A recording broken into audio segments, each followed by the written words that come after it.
உடற்கல்வி ஆசிரியர் தேர்விற்கு தயார் செய்து கொண்டிருக்கும் அனைத்து மாணவர்களுக்கும் வணக்கம். இன்றைய அமர்வுல நம்ம யூனிட் 5ல officiating rules of games and sports and training, அதாவது இதுல 2 சப்ஜெக்ட் இன்க்ளூட் ஆயிருக்கு. ஒன்று வந்து officiating rules of games and sports, அதாவது எல்லா விளையாட்டுகள், குறிப்பிடப்பட்ட சில விளையாட்டுகள், அதுவும் குறிப்பாக ஆர்டிஜி பிடிஜியில் வரக்கூடிய விளையாட்டுகள், அதோட சேர்த்து தடகளம், குரூப் சி போட்டிகளும் இதில் இன்க்ளூட் பண்ணியிருக்காங்க. அதுக்கடுத்து பார்த்தோன்னா ஸ்போர்ட்ஸ் ட்ரைனிங்கில் குறிப்பிட்ட வெயிட் ட்ரைனிங், பாட்லக் ட்ரைனிங், அந்த மாதிரி ஒரு குறிப்பிட்ட ட்ரைனிங் மட்டும் உங்களுக்கு சிலபஸில் கொடுத்துருக்காங்க. இந்த officiating and rules and regulations of games and sports அப்படின்னு வரும்போது நம்ம ஏற்கனவே எப்படி தயாராகிட்டு இருக்கோம் தேர்வை பொறுத்தளவு, பொதுவாக அந்த குறிப்பிட்ட கேமில் அதனுடைய ரூல்ஸ் அண்ட் ரெகுலேஷன்ஸ் அதை பற்றி தான் நம்ம படிச்சுட்டு இருப்போம். குறிப்பாக பார்த்தோம் அப்படின்னா கோர்ட்டினுடைய மார்க்கிங், இப்போ பேஸ்கெட் பால் அப்படின்னா அது கோர்ட், அதனுடைய மார்க்கிங்கை பற்றி படிப்போம். இப்போ ஹாக்கி அப்படின்னா ஃபீல்டு, அதனுடைய மார்க்கிங்கை பற்றி பார்ப்போம். கிரிக்கெட் அப்படின்னா ஒரு ஃபீல்டு, அதை பற்றியுடைய மார்க்கிங்கை பார்ப்போம். அப்போ இந்த இடத்துல பொதுவாக என்ன அப்படின்னு பார்த்தோம்னா, ஒரு கேம் அப்படின்னு எடுத்துட்டோம்னா நம்ம என்ன வகையில் அதை தயார்படுத்தணும் அப்படின்னு பார்த்தோம் அப்படின்னா, முதல்ல அதனுடைய வரலாறு.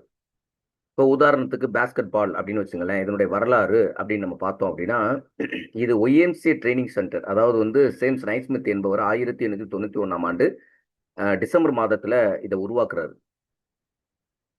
அதுக்கடுத்து பார்த்தோம் அப்படின்னா இது வந்து ஒலிம்பிக்ல எப்போ இன்ட்ரடியூஸ் பண்ணப்பட்டது, அதே மாதிரி பாஸ்கெட் பால் ஃபெடரேஷன், இன்டர்நேஷனல் இருக்கக்கூடிய ஃபெடரேஷனுடைய அமைப்பினுடைய பேர் என்ன, இந்தியா அளவில் இருக்கக்கூடிய அமைப்பினுடைய பேர் என்ன, எந்த ஆண்டு தொடங்கப்பட்டது, எப்பொழுது ஒலிம்பிக்கில் இன்ட்ரடியூஸ் பண்ணப்பட்டது, இப்படி மாதிரிக்கான வினாக்கள் எல்லாமே பொதுவாகவே இதில் கேட்பாங்க அப்படின்னு பார்த்தோன்னா, அவர் உருவாக்கும் போது, ஜேம்ஸ் நைஸ்மித் உருவாக்கும் போது என்ன விதமான பால் யூஸ் பண்ணாரு, எப்படி அதனுடைய கோர்ட்டு, அதாவது பீச் பேஸ்கெட் அப்படின்றத தான் அவர் யூஸ் பண்ணுறாரு. தொடக்க காலத்தில் அவர் வந்து ஃபுட்பாலை தான் இந்த பேஸ்கெட்டில் யூஸ் பண்ணுறது, போடுறதுக்காக அவர் யூஸ் பண்ணார்.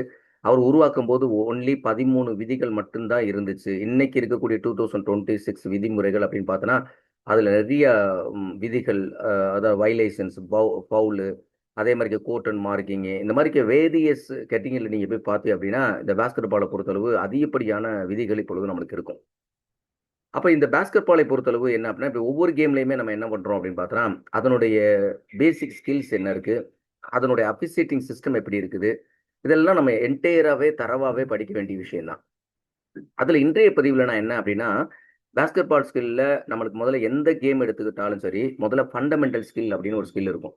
இந்த ஃபண்டமெண்டல் ஸ்கில்லுக்கு இன்னொரு பேர் என்ன சொல்லுவாங்க அப்படின்னா பேசிக் ஸ்கில், அடிப்படை திறன்கள். ஒரு விளையாட்டில் நீங்கள் போறீங்க அப்படின்னா அடிப்படை திறன்கள் இருக்கு. இப்போ உதாரணம் பேஸ்கெட் பால் எடுத்துக்கிட்டோம் அப்படின்னா முதல்ல அதில் வந்து என்னது ட்ரிபிளிங், ட்ரிபிளிங் பண்ண பிறகு அந்த பாலை பாஸ் பண்ணுறோம், பாஸ் பண்ண பிறகு ஷூட்டிங் பண்ணுறோம். இது சாதாரணமாக இருக்கக்கூடிய அஃபென்சிவ் ஸ்கில் அப்படின்னு நம்ம சொல்லலாம். அதே மாதிரி டிஃபென்சிவ் ஸ்கில் அப்படின்றது பிவோட்டிங், பிவோட்டிங் மூவ்மெண்ட் போறாங்க பார்த்தீங்களா, இதெல்லாம் வந்து டிஃபென்சிவ் மூவ்மெண்ட் அப்படின்னு சொல்லுவாங்க ஸ்கில்லில். அப்போ இந்த அடிப்படை திறன்கள் அப்படின்றது ஒரு கேமில் ஒருத்தர் நல்லா எக்ஸிக்யூட் பண்ணுறான் அப்படின்னு வச்சுக்கோங்க, நல்லா விளையாடுறான் அப்படின்னா முதல்ல அவனுடைய பால் கண்ட்ரோலிங் ஸ்கில் நல்லா இருக்கணும். உதாரணத்துக்கு பேஸ்கெட் பாலில் ட்ரிபிளிங் யார்கிட்ட பெஸ்ட்டாக இருக்கோ அவன் வந்து பக்கா வந்து அவனுடைய எக்ஸிக்யூஷன் ஆஃப் பிளே அப்படின்னு நம்ம பார்க்கும்போது ரொம்ப சரியாக பண்ணுவான், நேர்த்தியோடு பண்ணுவான்.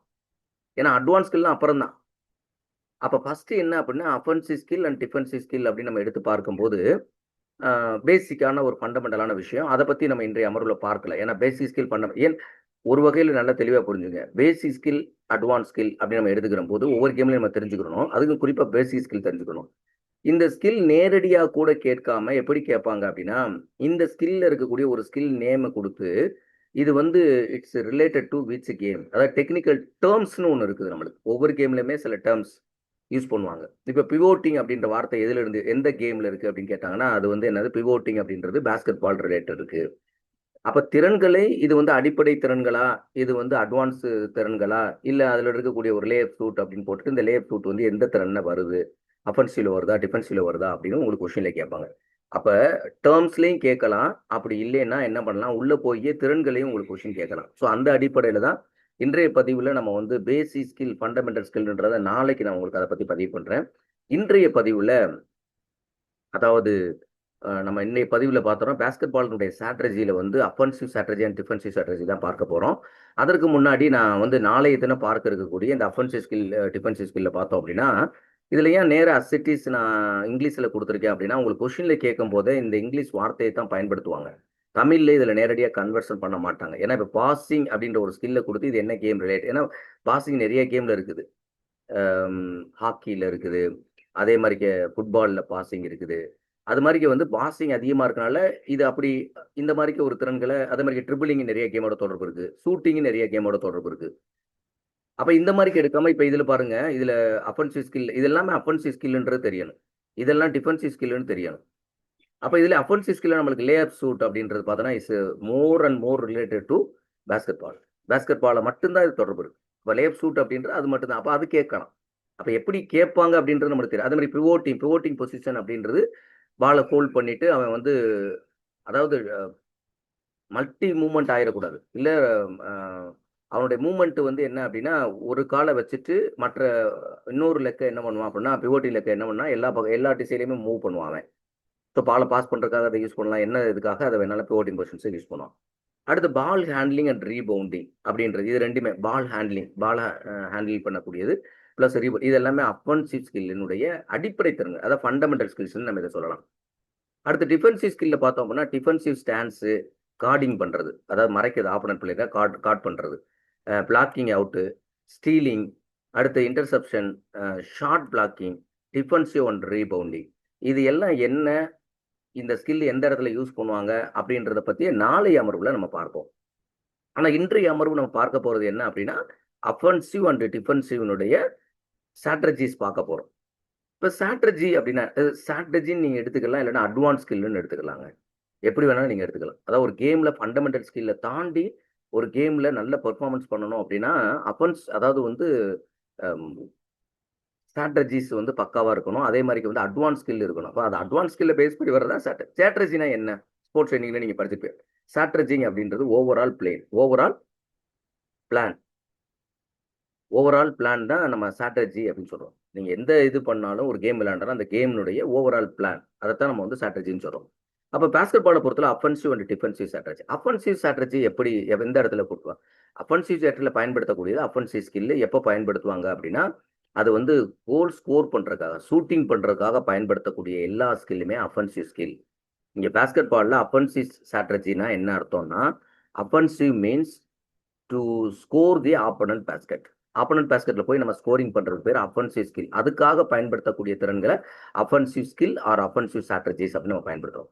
Defensive skill or defensive strategy அப்படின்னா என்ன அர்த்தம்னா, ஆப்போனன்ட் வந்து கோலை போட விடாமல் தடுக்குது, to prevent the opponent from ஸ்கோரிங்ல இருந்து போட விடாமல் தடுக்கக்கூடியதுக்கு பேர் வந்து டிஃபென்சிவ் ஸ்கில். அப்போ அஃபென்சிவ் ஸ்கில்னா என்ன, டிஃபென்சிவ் ஸ்கில்னா என்ன? ஸோ இதில் வந்து offensive strategy, defensive strategy or advance skill அப்படின்னு நம்ம எடுத்துக்கலாம். அதில் ஃபர்ஸ்ட் என்ன அப்படின்னா, இப்போ ஃபர்ஸ்ட் வந்து என்ன பார்க்குறோம் அப்படின்னா அஃபென்சிவ் ஸ்ட்ராட்டஜி பார்க்குறோம். அஃபென்சிவ் ஸ்ட்ராட்டஜியில் என்னெல்லாம் வருதுன்னா, ஃபாஸ்ட் பிரேக்.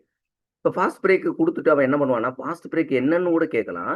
அப்படி இல்லை அப்படின்னா, இந்த ஃபாஸ்ட் பிரேக் அப்படின்றது எந்த கேமில் பயன்படுத்துகிறாங்க, அப்போ பேஸ்கெட் பாலில் பயன்படுத்துகிறாங்க அப்படின்றது நம்ம தெரியணும். அப்போ ஃபாஸ்ட் பிரேக்னா என்ன? A quick attack immediately after gaining the position அப்படின்னு சொல்கிறாங்க. அதாவது வந்து என்ன சொல்கிறாங்க அப்படின்னா, எ குயிக் அட்டாக் எப்போ, immediately after gaining the position. நீங்கள் எப்போ உங்களுடைய பால் உங்களுடைய பொசிஷனுக்கு வருது, ஆப்போனன்ட் இருந்து பாலை நீங்கள் ஹேண்டில் வாங்கிட்டீங்க, ஆப்போனன்ட் இருந்து பாலை உங்கள் கைக்கு வந்துருச்சு, அப்போ கைக்கு வந்த பிறகு உங்களுடைய ஆக்ஷன் வெரி குயிக்காக இருக்கணும். அதுக்கு பேர் தான் ஃபாஸ்ட் பிரேக் அப்படின்னு சொல்கிறாங்க. அப்போ இந்த ஸ்கில்லை பொறுத்தளவு பார்த்தோம் அப்படின்னா, நீங்கள் தமிழில் பாருங்கள், தமிழ் மாணவருக்கு தமிழை சேர்த்தே கொடுத்துருக்கேன். ஃபாஸ்ட் பிரேக் அப்படின்னு வரும்போது பந்தை கைப்பற்றி உடனே மேற்கொள்ளப்படும் விரைவான தாக்குதல் எனது அஃபென்சிவ் ஸ்கில். இந்த ஸ்கில் எதுக்கு கீழே படிக்கிறோம்? Offensive skill. தாக்குதல்னா என்ன? விரைவான தாக்குதல் means you have to move and score the basket அப்படின்னு அர்த்தம். அப்போ குயிக் அட்டாக்னா என்ன அர்த்தம்னா, இந்த இடத்துல அஃபென்சிவ் ஸ்கில் அட்டாக் பண்ணணும். நீங்கள் எப்போ பண்ணணும் அப்படின்னு சொல்கிறாங்கன்னா, ஆஃப்டர் கெய்னிங் தி பொசிஷன்ஸ். அப்போ ஃபாஸ்ட் பிரேக்னா என்னன்னு கேட்டாங்கன்னா, நீங்கள் அதற்கான மீனிங்கே எழுதிடணும். இது எந்த இடத்துல அட்வான்டேஜஸ் அப்படின்னு பார்த்தோன்னா, ஃபாஸ்ட் பிரேக் எந்த இடத்துல நீங்கள் பயன்படுத்தலாம் அப்படின்னு பார்த்தோன்னா, ஃபர்ஸ்ட் பாயிண்ட் என்ன அப்படின்னா, ஈஸியாக ஸ்கோரிங் தி ஆப்பர்ச்சுனிட்டி. நீங்கள் வந்து உங்களுடைய ஸ்கோரிங் ஆப்பர்ச்சுனிட்டியை எளிதாக வாங்கணும் அப்படின்னா, இந்த ஃபாஸ்ட் பிரேக் இருந்துச்சு அப்படின்னா, பாலை பொசஷன் பண்ண அடுத்த செகண்டே நீங்கள் என்ன பண்ணணும், போர்டில் போய் நம்ம ஸ்கோர் பண்ணணும். அப்போ ஸ்கோர் பண்ணுறதுக்கான பாசிபிலிட்டிஸ், ஒருவேளை இது வந்து ஃபாஸ்ட் பிரேக் பொறுத்தல ஒரு அட்வான்டேஜஸ். இன்னொரு என்ன அப்படின்னா, எக்ஸ்ப்ளாய்ட் ஆன் அன்ஆர்கனைஸ்டு டிஃபென்ஸ் அப்படின்னு. அதாவது எதிரணியினருடைய ஆப்போனன்ட்டினுடைய டிஃபென்ஸ் பொசிஷன்ஸ் அவங்க ஜோன் ப்ராப்பராக இல்லை, அவங்களுடைய டிஃபென்சிவ் மூவ்மெண்ட்டு சரியான இல்லை அப்படின்னா அப்போ அந்த இடத்துலையும் நீங்கள் வந்து ஃபாஸ்ட் பிரேக் வந்து டு ஸ்கோர் ஈஸிலி அந்த இடத்துலையும் உங்களுக்கு பயன்படும். அப்போ என்ன சொல்கிறான் அப்படின்னா எக்ஸ்ப்ளாய்டு ஆன் அன்ஆர்கனைஸ்டு டிஃபென்ஸ். அவங்க ஜோனை கரெக்டாக எடுக்கலை, இல்லை டிஃபென்சிவ் பொசிஷன் இல்லை, ஏதோ ஒரு டிஃபென்சிவ் பொசிஷன் ஏதோ ஒரு ஜோன் உங்களுக்கு வீக்காக இருக்குது. அப்போ அந்த வீக்கை நீங்கள் பயன்படுத்தி இமீடியட்டாக ஸ்கோர் பண்ணலாம். ஸோ இந்த 2 அட்வான்டேஜஸும் இந்த ஃபாஸ்ட் பிரேக்கில் இருக்குது. நன்மைகள் என்ன கொடுக்க, எளிதாக புள்ளிகளை பெறுவதற்கான வாய்ப்புகள் இருக்கின்றன. அடுத்து எதிரணியினுடைய ஒழுங்கற்ற தற்காப்பு நிலையை பயன்படுத்திக் கொள்ள, அவங்களுடைய டிஃபென்ஸ் ப்ராப்பராக இல்லை அப்படின்னா அதை பயன்படுத்தி நம்ம ஃபாஸ்ட் பிரேக்கை யூஸ் பண்ணி ஸ்கோரிங் பண்ணலாம் அப்படின்னு சொல்கிறாங்க. அடுத்து பார்த்தோன்னா செகண்ட் பிரேக் அப்படின்னு சொல்கிறாங்க. இதுவும் பிரேக் தான். செகண்ட் பிரேக் அப்படின்னா கண்ட்ரோல் அட்டாக். நீங்கள் வந்து கண்ட்ரோல் அட்டாக் இருக்கும். அட்டாக்குன்னா அஃபென்சிவ் பொசிஷன், அஃபென்சிவ் மூவ்மெண்ட். அப்போ அது கண்ட்ரோலாக இருக்கணும். எப்போ when the fast break does not produce a basket. என்னது when the fast break does not produce a basket. நீங்கள் ஏற்கனவே ஃபாஸ்ட் பிரேக்னு சொன்ன பார்த்தீங்களா, அப்போ ஃபாஸ்ட் பிரேக்கில் உங்களுடைய ஸ்கோரிங் ஆகலை, பேஸ்கெட் ஆகலை அப்படின்னா அப்போ அடுத்து இமிடியேட்டாக நீங்கள் வந்து உங்களுடைய பால் வந்து உங்களுடைய கண்ட்ரோலுக்கு வரணும். ஸோ கண்ட்ரோல் தி அட்டாக் அப்படின்னு சொல்கிறாங்க. அப்போ தமிழில் பாருங்கள், ஃபாஸ்ட் பிரேக் மூலம் கூடை அதாவது கூடைன்னா என்னது பேஸ்கெட் அதாவது ஸ்கோரிங் போட முடியாத போது மேற்கொள்ளப்படும் ஒரு கட்டுப்பாடான தாக்குதல் முறை அப்படின்னு சொல்கிறாங்க. இதுக்கு பேர் வந்து செகண்ட் பிரேக் அப்படின்னு சொல்கிறாங்க. அடுத்து மோஷன் அஃபென்ஸ்னா வார்த்தையிலே வந்துச்சு. மோஷன் அண்ட் மூவ்மெண்ட்டில் நீங்கள் அஃபென்ஸ் பண்ணுறது. அஃபென்ஸ்னா என்னது, ஸ்கோரிங் போகிறதுக்காக மூவ்மெண்ட்டில் அஃபென்ஸ் பண்ண. So player continuously cut. Player வந்து எப்படி பண்ணுறாரு, கண்டினியூஸாக மூவ் பண்ணுறாரு. கட்டிங்கில் வி கட்டு, எல் கட்டு எல்லாமே இருக்குது. அதை பற்றி நான் பின்னாடி சொல்கிறேன். So move, cut and screen without fixed position. எந்த விதமான ஒரு குறிப்பிட்ட பொசிஷனே இல்லாமல் நீங்கள் என்ன பண்ண போறீங்க அப்படின்னா விரைவாக என்ன பண்ணுறீங்க அப்படின்னா பிளேயர் கண்டினியூஸ்லி மூவ் பண்ணுறாங்க அப்படின்றதான் மோஷன் அஃபென்ஸ் அப்படின்றது. தமிழில் பாருங்கள், இயக்க தாக்குதல் அப்படின்றது. வீரர்கள் நிலையான இடங்கள் இன்றி, நிலையான it's not a static position, dynamic மூவ்மெண்ட்டில் இருக்கிறாங்க. அதான் மோஷன்ற வார்த்தை யூஸ் பண்ண. டைனமிக் மூவ்மெண்ட்ல இருந்தால் அது பேருக்கு மோஷன் அப்படின்னு சொல்கிறோம். அப்போ வீரர்கள் நிலையான இடங்கள்லேருந்து ஒரு ஸ்டாட்டிக் பொசிஷன் இல்லாமல் தொடர்ந்து நகர்கிறார்கள். அப்போ மூவிங்கில் நீங்கள் இருக்கும்போது, பாலோட நீங்கள் மூவிங்கில் இருக்கீங்க அப்படின்னா அப்போ நீங்கள் என்ன பண்ணுறீங்க, திசை மாறுகிறார்கள் மற்றும் தடுப்பாட்டம் ஆடுகிறார்கள். எல்லாமே அவங்க பண்ணுறாங்க. அதான் மூவ், கட் அண்ட் ஸ்க்ரீன் அப்படின்னு சொல்கிறாங்க. அடுத்து கிவ் அண்ட் கோ அப்படின்றது a player pass the ball and immediately cut towards the basket to receive a return pass அப்படின்றது. இப்போ இது எந்த இடத்துல இருக்கும், ஸ்கோரிங் பண்ணக்கூடிய ஆப்போனண்ட் பேஸ்கெட் பக்கத்தில் நீங்கள் இருக்கும்போது இது நடக்கும். எது, கிவ் அண்ட் கோ. இப்போ பால் உங்கள்கிட்ட இருக்குது, ஜோன் நல்லா பக்கவாக ஆடிக்கிட்டு இருக்கான், டிஃபென்ஸ் மூவ்மெண்ட் சரியாக இருக்குது. இந்த இடத்துல நீங்கள் என்ன பண்ணுவீங்க அப்படின்னா உங்களுடைய சேம் டீம்மேட்டுக்கிட்ட நீங்கள் என்ன பண்ணுவீங்க, பாலை பாஸ் பண்ணிவிட்டு இந்த பால் இவனுக்கு பாஸ் பண்ணும்போது அப்போ டிஃபென்ஸ் பண்ணுறவன் ஃபுல்லாக யாருனுடைய கவரேஜில் வருவான் அப்படின்னு பார்த்தோன்னா யார்கிட்ட பால் இருக்கோ அவனை வந்து ரொம்ப கேர்ஃபுல்லாக அந்த ஜோன் அலர்ட் ஆவான். அப்போ எங்கே வீக் ஆகுதோ அந்த இடத்துல இந்த பாலை பாஸ் பண்ணா பாருங்க, அவன் திருப்பி ரிட்டர்ன் வந்து நியர் தி பேஸ்கெட்டுக்கு போய் பாலை ரிசீவ் பண்ணி அங்கே ஸ்கோரிங் பண்ணும். இதுக்கு பேர் என்ன அப்படின்னா அதாவது வந்து கிவ் அண்ட் கோ அப்படின்னு சொல்றாங்க. ஒரு வீரர் பந்தை கொடுத்து விட்டு உடனடியாக திரும்ப வரும் பந்தை பெறுவதற்கு கூடையை நோக்கி திசை மாறுகிறார் அப்படின்றது. So direction towards the basket அப்படின்றது சொல்றேன். இது வந்து கிவ் அண்ட் கோ அப்படின்றது. அடுத்து வந்து பார்த்தோன்னா பிக் அண்ட் ரோல் அப்படின்றது. One player set a screen. ஒரு பிளேயர் ஸ்கிரீன்ல இருப்பான், அந்த ஸ்கிரீனிங் பண்ற பேர் பிக் அப்படின்றது. For immediately teammate and the move rolls towards the basket. One player set a screen, ஒருத்தன் ஸ்கிரீன் பண்றான், மறைக்கிறான் அப்படின்னு அர்த்தம், தடுப்பு பண்றான் யார, ஆப்போனண்ட்டை. For a teammate and then moves towards the basket. அப்போ ஒரு வீரர் தனது அணிவீரருக்காக தன் அணிவீரருக்காக தடுப்பு ரன் பண்றாரு, யாரோ ஒருத்தனை அதை ஸ்கிரீனிங் சொல்லலாம், அது பிக் அப்படின்னு சொல்றான். ஒன்றை அமைத்து விட்டு பின்னர் கூடை நோக்கி நகர்கிறார் அப்படின்றது. ஸோ இதுதான் வந்து என்ன அப்படின்னா பிக் அண்ட் ரோல் அப்படின்னு சொல்லக்கூடிய விஷயம். ஸ்கிரீனிங் பண்ணிட்டு அப்புறம் மூவ் பண்றது. ஸோ ஸ்க்ரீனிங் அப்படின்றது என்ன அப்படின்னா, ஸ்க்ரீனிங் அப்படின்றது அதாவது இது வைலேஷன்ல வருமா, லீகலா இல்லீகலா அப்படின்னு பார்த்தோன்னா, ஸ்க்ரீனிங் அப்படின்றது என்ன அப்படின்னா லீகல் அப்படின்னு தான் சொல்றாங்க. ஏன்னா லீகல் ஆக்ஷன். நம்ம வந்து எல்லா கேம்லையுமே நீங்கள் ரூல்ஸ் அண்ட் ரெகுலேஷன் படிக்கும்போது அப்படின்னு பார்த்தோன்னா, அதாவது ஃபவுல் அப்படின்ற படிப்போம், அல்லது வந்து மிஸ்கான்டக்ட் அப்படின்னு படிப்போம்.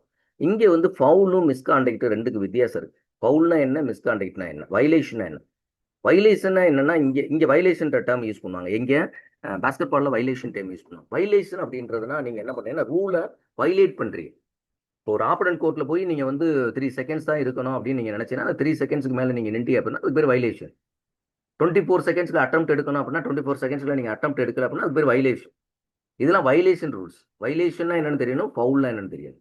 8 செகண்டுக்குள்ள வந்து நீங்கள் வந்து பேக் அவுட் ஆகணும். 5 செகண்டுக்குள்ள 5 செகண்ட் வைலேஷன், 8 செகண்ட் வைலேஷன்ஸ். இதெல்லாம் என்ன அப்படின்னா நீங்கள் இந்த வைலேஷனை மீறுறது அப்படின்னா ரூலை வைலேட் பண்ணுறது. அதனால வந்து அதுக்கு பேர் வைலேஷன் சொல்லுவாங்க.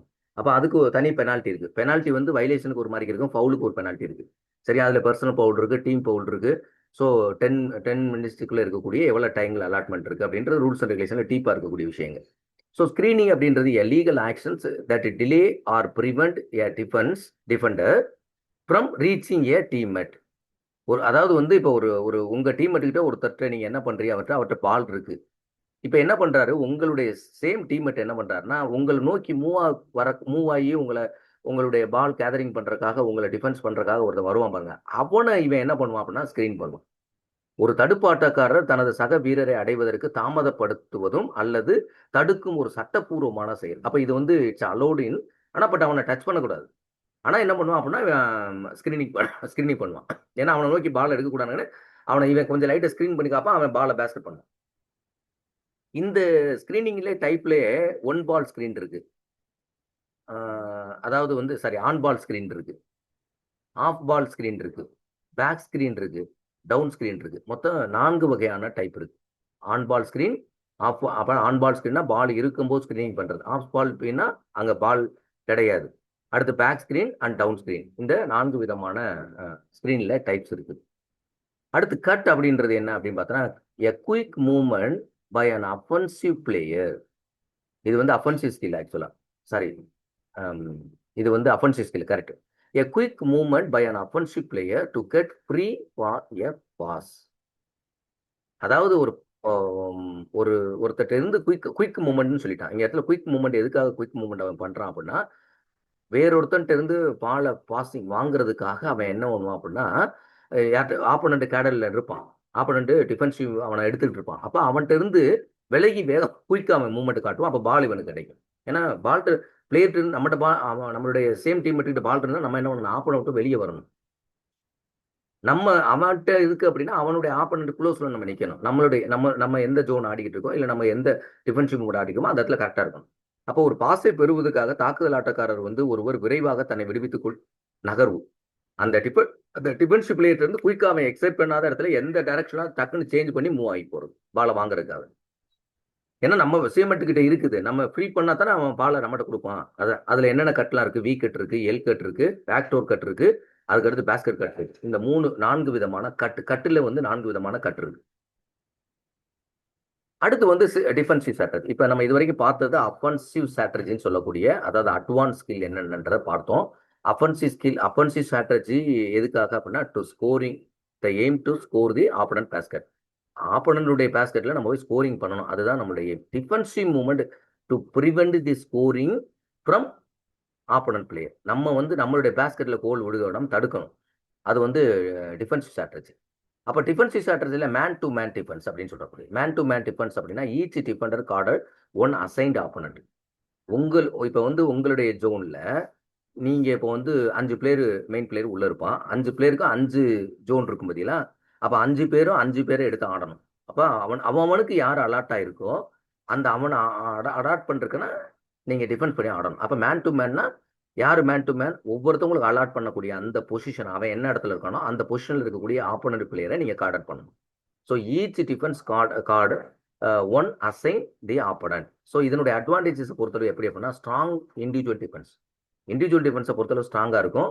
அதே மாதிரி 2வது பாயிண்ட் வந்து குட் ரீபவுண்டிங் ஆப்பர்ச்சுனிட்டி. நம்ம அது மட்டும் இல்லாமல் ஒருவேளை அவன் பாலை இது பண்ண முடியல அப்படின்னா ஸ்கோரிங் பண்ணுறான் அப்படின்னா அப்போ ஆட்டோமேட்டிக்காக ஈஸியாக நம்ம பால் ரீபவுண்டுக்கு நமக்கு சான்சஸ் இருக்கு. ஒவ்வொரு தடுப்பாட்டக்காரர்களும் தமக்கு ஒதுக்கப்பட்ட ஒரு எதிராளியை காப்பார். அவர் எதிராளியை உள்ள நுழைவிடாம காக்குறாரு அப்படின்னா பாதுகாக்கிறாரு. இதனுடைய நன்மை அப்படின்னு பார்த்தோன்னா வலுவான தனிநபர் பாதுகாப்பு, அடுத்த ரீபவுண்டுகளை பெறுவதற்கான நல்ல வாய்ப்பும் இந்த மேன் டு மேன் டிஃபென்ஸ்ல நம்மளுக்கு இருக்கும். அடுத்து ஜோன் டிஃபென்ஸ்னு ஒன்று இருக்கு. ஜோன் டிஃபென்ஸ் அப்படின்றது அதாவது இது வந்து ஒன் ஆஃப் தி இமேஜ் ஒரு ஜோன் தான். Player defence specific court area. இந்த ஜோன், அதாவது ஜோனுக்கும் டிஃபென்சிவ்க்கும் ஜோனுக்கு என்ன வித்தியாசம் அப்படின்னா ஒரு குறிப்பிட்ட ஏரியாவை ஒவ்வொரு இண்டிவிஜுவல்ஸுக்கும் இருக்கும். அதைத்தான் நம்ம ஜோன் சொல்றோம். மண்டலம்னு நம்ம தமிழ்ல கூட அதை சொல்லலாம்.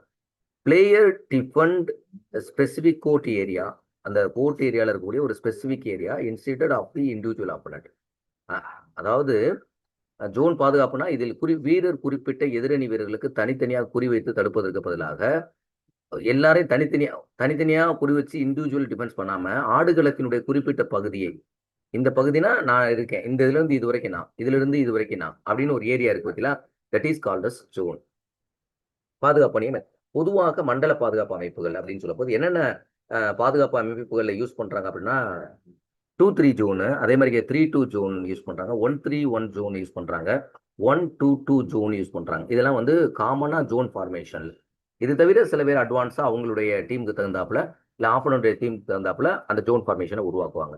இந்த ஜோன் ஃபார்மேஷன் மெயின்லி எப்படி இருக்கும் அப்படின்னு நம்ம பார்த்தோம் அப்படின்னா ஒரு கோச் வந்து எப்படி பண்ணுவார் அப்படின்னா, பிளேயர் நீங்க வந்து ஆப்போனன்ட் டீம்ல ஸ்கோரிங் பண்ணக்கூடியவன் இருப்பான் பார்த்தீங்களா, எவன் ஸ்கோர் பண்றானோ, ஸ்கோர் பண்றதுல 5 பேருமே ஸ்கோர் பண்ண மாட்டான், எவனா ஒருத்தர் இருப்பான் இல்ல 2 பேர் இருப்பான். அந்த 2 பேரை கார்டர் பண்றதுக்கு ஜோன் வந்து ரொம்ப ஃபார்மேஷன் ரொம்ப முக்கியமானது. அப்ப அந்த 2 பேர் தான் மெயின், மற்றவன் ஸ்கோர் பண்ண மாட்டான். இந்த 2 பேர் ஸ்கோர் நல்லா பண்ணக்கூடியவங்க மட்டும்தான் நம்ம ஜோன்ல பக்காவா ப்ரிவென்ட் பண்ணணும் அப்படின்றதும் இந்த இடத்துல அட்வான்டேஜஸ் நம்ம ஜோன் ஃபார்மேஷன் இதை பொறுத்தளவு. அடுத்து பிரஸ் டிஃபென்ஸ் அப்படின்றது applying the defence pressure immediately after losing the ball. அதாவது உங்கள்கிட்ட பால் இருக்கு, பாலை நீங்க உடனே ஆப்பனண்ட் கேதர் பண்ணிட்டான், அப்ப இமீடியட்டா நீங்க அவனுக்கு ப்ரெஷர் கொடுக்கணும். ஸோ பந்தை இழந்த உடனே தற்காப்பு அழுத்தத்தை பயன்படுத்து, உடனடியாக உங்களுடைய ப்ரெஷர் நீங்க பால் பொசிஷன் பண்றதுக்கான வேலையை பார்க்கணும். அதுக்கு பேர் தான் ப்ரெஸ் டிஃபென்ஸ் அப்படின்னு சொல்றாங்க.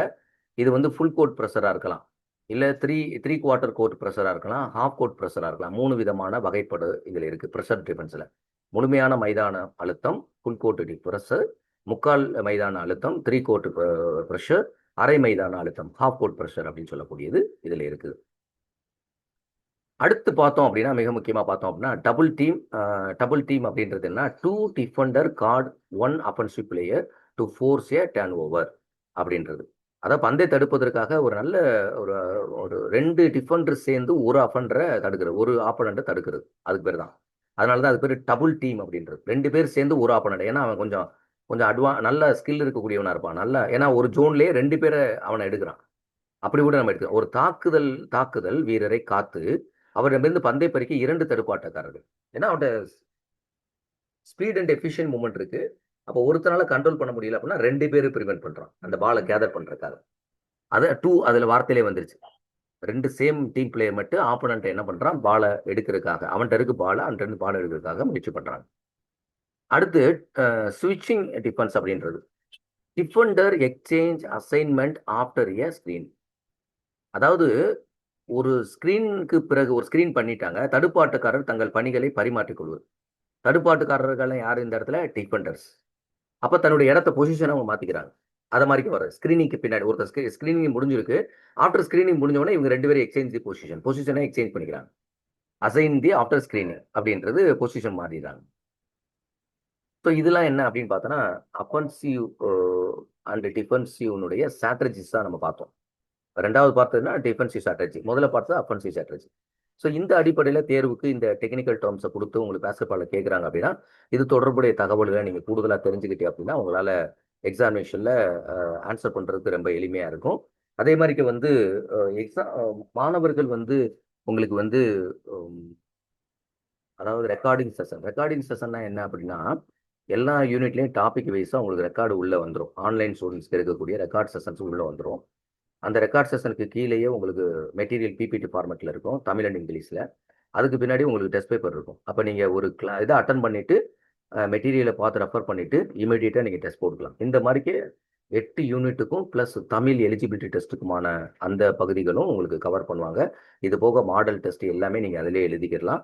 ஸோ அது வீட்டில் இருந்து 24 மணி நேரமும் 7 நாளும் உங்களை வீட்டில் இருந்து எப்போல்லாம் டைம் இருக்கோ அப்போல்லாம் நீங்கள் ப்ரிப்பேர் பண்ணலாம். அந்த வகுப்பு வந்து நடைபெற்று கொண்டிருக்கின்றது. இதில் சேர விருப்பம் இருக்கக்கூடியவங்க நம்மளுடைய டிஸ்கிரிப்ஷனில் லிங்க் கொடுத்துருக்கு, அந்த லிங்க்ல அவங்கள தொலைபேசியில் தொடர்பு கொள்ளுங்க. அவங்க வந்து வகுப்பு தொடர்புடைய அப்படி உங்க எடுக்கலை அப்படின்னா அவங்களுக்கு ஒரு மெசேஜ் பண்ணுங்க, வாட்ஸ்அப்பில் ஒரு மெசேஜ் கொடுங்க. அவங்க ஆட்டோமேட்டிக்காக உங்களை கால் பண்ணுவாங்க. நீங்கள் வகுப்பில் இணைந்து கொள்வதற்கு எதுவாக இருக்கும் என்று கூறி இந்த பதிவை நான் இதோடு நிறைவு செய்து கொள்கிறேன். நன்றி, வணக்கம்.